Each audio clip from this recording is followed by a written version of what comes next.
Hey everybody, Andy from StarWars.com here again at Lucasfilm headquarters. This week we saw Zeb and Kallus form an unlikely alliance in the Honorable Ones, and now, as usual, I'm here to take you behind the scenes. So grab onto your mysterious, glowing rock things. This is Rebels Recon.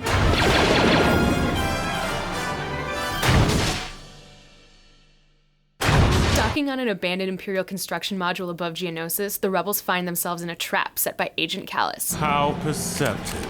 During a heated bout of one-on-one combat, Zeb and Kallus end up in the same escape pod and crash land on a Geonosian moon. If anyone finds us, it'll be the Empire, and you will be captured. Pinned by creatures, the two must put their differences aside to survive, and develop a unique understanding for one another along the way.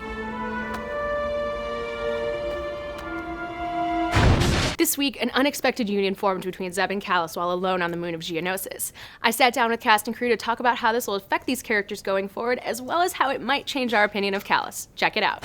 Zeb gets trapped on a freezing moon in the Honorable Ones with one of his mortal enemies, Agent Kallus. How are the pair able to work together to survive? They're both warriors, and they understand that. They understand that they have to do what's necessary to survive. And in that process, I think there's a bonding between them and an unfoldment of parts of their past that they either weren't willing to look at or weren't able to look at. I think it's one of my favorite moments, actually, working on the show. We get to see another side of Kallus in this episode. How do you go about changing the character of a villain into someone that audiences can be sympathetic with? Kallus builds on some of what fandom has appreciated from the Empire. In the vast organization that is the Empire, there are people who thought they were doing the right thing. Now we're given the opportunity to give those characters a moment of pause and reflection and ask themselves, are they really doing the right thing? Kallus, based on his first encounter with Lasat, kind of judged Zeb with the same lens. And that's something we really wanted to explore, is once you get to know your enemy, you realize that you have more in common. I personally hate the idea of like a one-dimensional villain, because you really don't know what's driving them. And Kallus, I think what's really interesting about him is we're finally getting to see the other side of him develop and revealed. I started to draw Zeb and Kallus sitting and talking, and you start to see that image. And what's that like? And I think the fun thing is that Kallus is more exuberant and over the top than he ever is when he's upside down, hanging and thrown like a lawn dart into the ceiling, and the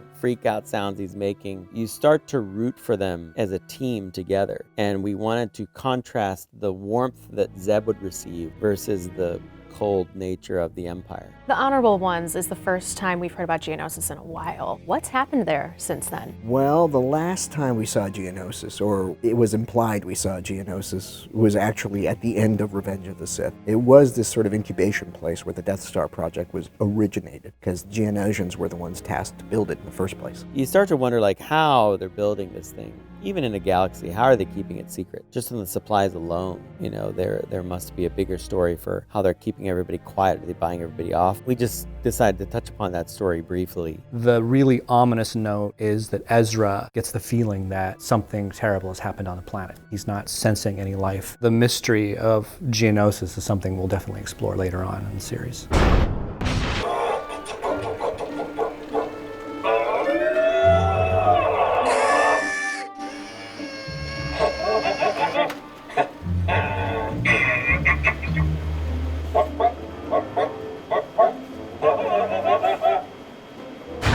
You know, Kallus and Zeb aren't the only people in this episode with an unlikely friendship. Can you guess the other two? I'll wait. That was a long fake pause to make you think I could hear anything on this side of the screen. It's Pablo and me. This week, as always, I tracked him down to ask him your urgent Star Wars questions. Watch. Hey, Pablo. Hey. I have two really common questions for you today. Okay. So the first one's from Bacon the Rebel, and he asks, if Hera is Cham Syndulla's daughter, then who was the little orange Twi'lek girl we saw with him in the Clone Wars? Oh, yeah. You know, a lot of people thought Numa was Hera for the longest time Yeah. until, obviously, this episode made it clear that Numa is Numa and Hera is Hera. So now everyone's looking at that little orange girl. She's just another Twi'lek villager. You gotta remember, Cham Syndulla was like a folk hero. He was a very popular leader, and popular leaders give speeches, kiss babies, and hold children while they inspire others. All right, cool. And the next one is definitely the most popular question I saw after last week's episode. People were wondering why Hera switched into a French or Ryloth accent when speaking to her father. Well, you know, Hera left at a young age, and she kind of put her past behind her, and that includes talking the way she used to talk when she was at home. And I think anyone who suddenly gets exposed to something from their past, be it returning home or talking to their parents, especially when it's emotional, will find their original way of talking coming back. And you know, speaking as a Canadian, it's something that I've experienced and know a little something about. Great. Thanks, Pablo. Have questions about the honorable ones or anything else you want to know about Rebels? Tweet it to @StarWars using the hashtag Rebels Recon, and we'll answer what we can online. Now, let's turn the lights down low and get ready, because we have an exclusive clip from our next episode, Shroud of Darkness.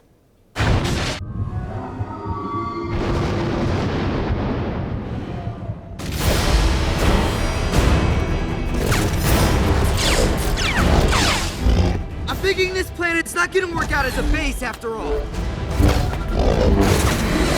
Saying that the key part of secret base is the secret location, no, it will not work out. Where's Chopper? I signaled it. He's either lost or ignoring us. Oh, he's not lost. Cross!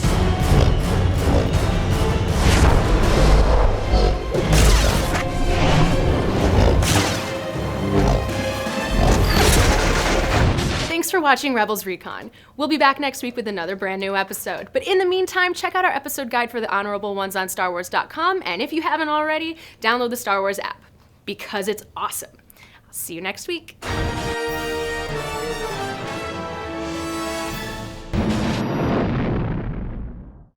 Hey everybody, Andy from StarWars.com here at Lucasfilm headquarters. In Homecoming, we saw Hera begrudgingly team up with her father, Clone War legend Cham Syndulla, and now I'm gonna take you behind the scenes. This is Rebels Recon. Just pretend I said that in a French accent.